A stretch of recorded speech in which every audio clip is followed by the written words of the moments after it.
ನೀನು ಸಾಲಿಗ್ರಾಮ ಬಂದ್ರೆ ನನಗೆ ತುಂಬಾ ಖುಷಿ ಆಗುತ್ತೆ.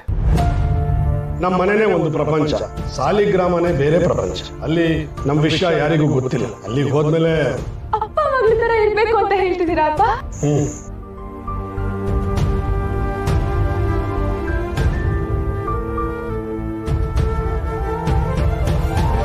ಅಪ್ಪ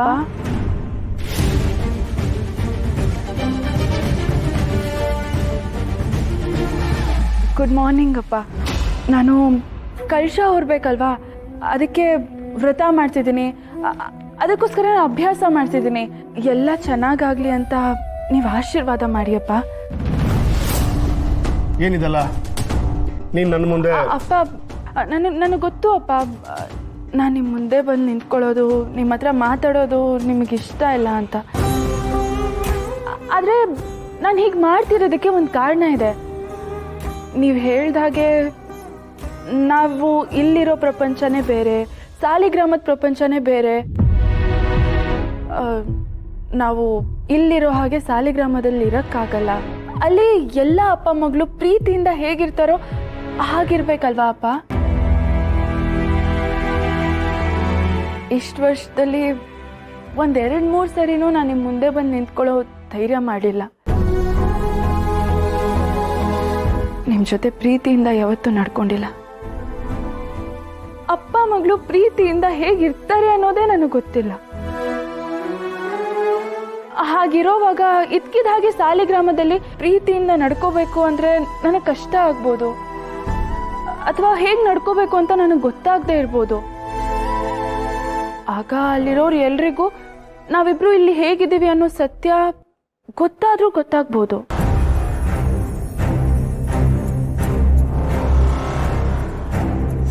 ಹಾಗಾಗಿ ಅಟ್ಲೀಸ್ಟ್ ಇಲ್ಲಿಂದನೇ ನಾವು ಸಾಲಿಗ್ರಾಮದಲ್ಲಿ ಹೇಗಿರಬೇಕು ಅಂತ ಅಭ್ಯಾಸ ಮಾಡಿಕೊಂಡ್ರೆ ಅಲ್ಲಿರೋಕ್ಕೂ ನನಗೆ ಸ್ವಲ್ಪ ಧೈರ್ಯ ಬರುತ್ತೆ. ಅದಕ್ಕೆ ಹೀಗೆ ಮಾಡ್ತಿದ್ದೀನಿ. ನಿಮಗೆ ಇದರಿಂದ ತೊಂದರೆ ಆಗುತ್ತೆ ಅಂದರೆ ಹೇಳಿ ಅಪ್ಪ, ನಾನು ಸುಮ್ಮನೆ ಇದ್ಬಿಡ್ತೀನಿ, ನಿಮ್ಗೆ ಡಿಸ್ಟರ್ಬ್ ಮಾಡಲ್ಲ.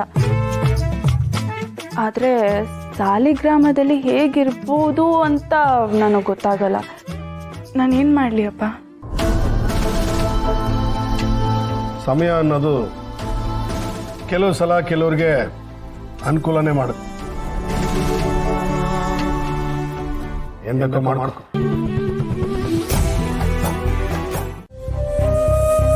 ಯಾಕಿಷ್ಟು ದಿನ ಫೋನ್ ಎತ್ತಿಲ್ಲ ನೀನು? ಯಾಕೆ ಹೀಗೆ ಮಾಡ್ತಿದ್ಯಾ? ಪ್ಲೀಸ್ ದಿನದಲ್ಲಿ ಒಂದ್ಸಲ ಆದ್ರೂ ನನ್ನ ಜೊತೆಗೆ ಮಾತಾಡು. ನಾನು ನಿನ್ಗೋಸ್ಕರ ಕಾಯ್ತೀನಿ ಅಂತ ಹೇಳ್ದೆ ನಿಜ, ಹಾಗಂತ ಇಷ್ಟೊಂದು ಕಾಯಿಸ್ಬಾರ್ದು. ನನಗೆ ನೀನ್ ಬಿಟ್ಟು ಬದುಕೋಕ್ಕಾಗಲ್ಲ. ನಾನು ನಿನ್ನ ಅಷ್ಟು ಪ್ರೀತಿ ಮಾಡ್ತಾ ಇದ್ದೀನಿ. ಪ್ಲೀಸ್ ಹೇಗಾದ್ರೂ ಮಾಡಿ ಸ್ವಲ್ಪ ಟೈಮ್ ಮಾಡಿಕೊಂಡು ನನಗೆ ಸಿಗ್ತೀಯಾ? ನಿನ್ನ ಫೋನ್ಗೋಸ್ಕರನೇ ವೆಯ್ಟ್ ಮಾಡ್ತಿರ್ತೀನಿ. ಬಾಯ್.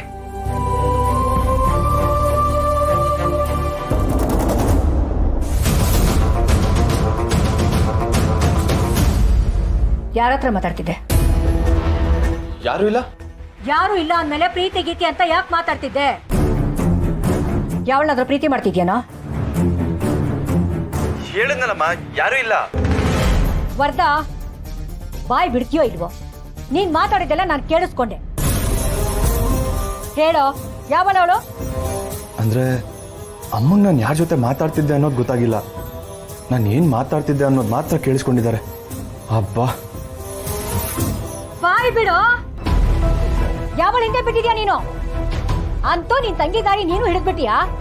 ಹೇಳೋ, ಯಾವಳ ಮನೆ ಹಾಡಿ ಅವಳು? ಅಮ್ಮ, ಮನೆ ಹಾಳಿ ಅಂತೆಲ್ಲ ಹೇಳ್ಬೇಡ ನೀನು.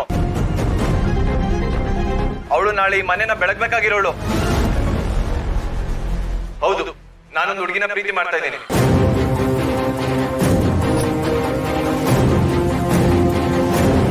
ಪ್ರೀತಿ ಮಾಡ್ತಿದ್ಯಾ? ಏಯ್, ನನ್ನ ಮುಂದೆ ನಿಂತ್ಕೊಂಡು ಇಷ್ಟು ಮಾತಾಡೋದಕ್ಕೆ ಎಷ್ಟು ಧೈರ್ಯ ನಿನ್ಗೆ?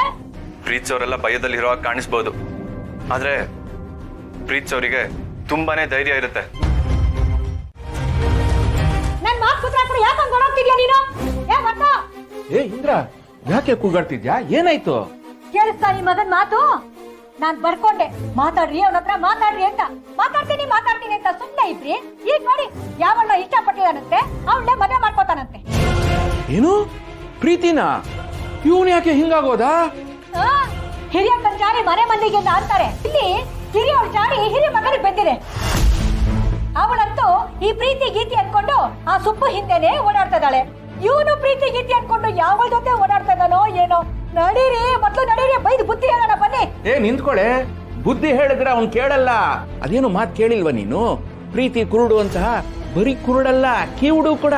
ಯಾರು ಏನೇ ಬುದ್ಧಿ ಹೇಳಿದ್ರು ಅದ್ ಕಿವಿ ಒಳಗೆ ಹೋಗದೇ ಇಲ್ಲ. ಹಾಗಂತ ಪ್ರೀತಿ ಗೀತಿ ಅನ್ಕೊಂಡು ಯಾವನ್ನ ಕರ್ಕೊಂಡು ಮನೆ ಮನೆ ನೆನ್ಬಿಟ್ರೆ ನಾನ್ ಮಾತ್ರ ಹೇಳ್ತಾ ಇದ್ದೀನಿ, ಇಬ್ಬರು ಒಳಗೆ ಸೇರ್ಸಲ್ಲ. ಆಯ್ತಾಯ್ತು, ನೀನ್ ಹೇಳಿದ್ಮೇಲೆ ಆಯ್ತು. ನಾನು ಅವನ ಜೊತೆ ಮಾತಾಡ್ತೀನಿ. ಅಯ್ಯೋ ಸಾಕು, ನೀವು ಮಾತಾಡ್ತೀನಿ ಅಂದಿದ್ದು ಕೇಳ್ಕೊಂಡು ಕೂತಿದ್ದು ಸಾಕಾಯ್ತು. ನೀವು ಮಾತಾಡ್ಲೂ ಇಲ್ಲ, ಅದಾಗ್ಲೂ ಇಲ್ಲ. ಇಷ್ಟೊತ್ತಿಗಾಗ್ಲೇ ನಾವು ಮಗನಿಗೆ ಮದುವೆ ಮಾಡ್ಬೇಕಾಗಿತ್ತು. ತಪ್ಪು ನಮ್ದೆ. ಈಗ್ಲೂ ಕಾಲ ಮಿಂಚಿಲ್ಲ. ಆ ಬ್ರೋಕರ್ ಸೀನಪ್ಪನಿಗೆ ಬರೋದಕ್ಕೆ ಹೇಳಿ. ಹುಡುಗಿ ನೋಡೋಣ, ನಮ್ಮ ಅಂತಸ್ತು ತಕ್ಕನಾದದ್ದು. ಇಲ್ಲದಿದ್ರೆ ನಮ್ಮ ಅಂತಸ್ತು ಮೀರಿ ಆದ್ರೂ ಸರಿ, ಒಳ್ಳೆ ಹುಡುಗಿನ ನೋಡಿ ಮದುವೆ ಮಾಡೋಣ. ಆದ್ರೆ ಅವನ್ ಮದ್ವೆಗೆ ಒಪ್ಕೋಬೇಕಲ್ಲ. ಒಪ್ಕೊಳ್ಳಿಲ್ಲ ಅಂದ್ರೆ ಕಟ್ಟಾಕಿ ತಾಳಿ ಕಟ್ಟಿಸ್ತೀನಿ. ಚಿಕ್ಕ ಮಗು ಇದ್ದಾಗ ಕೈ ಹಿಡಿದು ತಿದ್ದಿಸ್ಲಿಲ್ವಾ?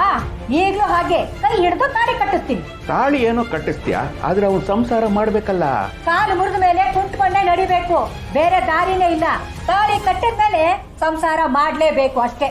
ಹೌದೌದು, ಈಗ ನಾನ್ ಸಂಸಾರ ಮಾಡ್ತಿಲ್ವಾ? ಏನ? ಆಯ್ತಾಯ್ತು, ನೀನ್ ಹೇಳಿದ್ಮೇಲೆ ಆಯ್ತು. ನೀನ್ ಹೇಳ್ದಂಗೆ ಮಾಡೋಣ. ಅವನಿಗೆ ಮದುವೆ ಮಾಡಿ ಮೂಗ್ ದಾರ ಹಾಕಿದ್ರೇನೆ ದಾರಿಗೆ ಬರೋದು, ಇಲ್ಲಾಂದ್ರೆ ಸರಿ ಹೋಗಲ್ಲ.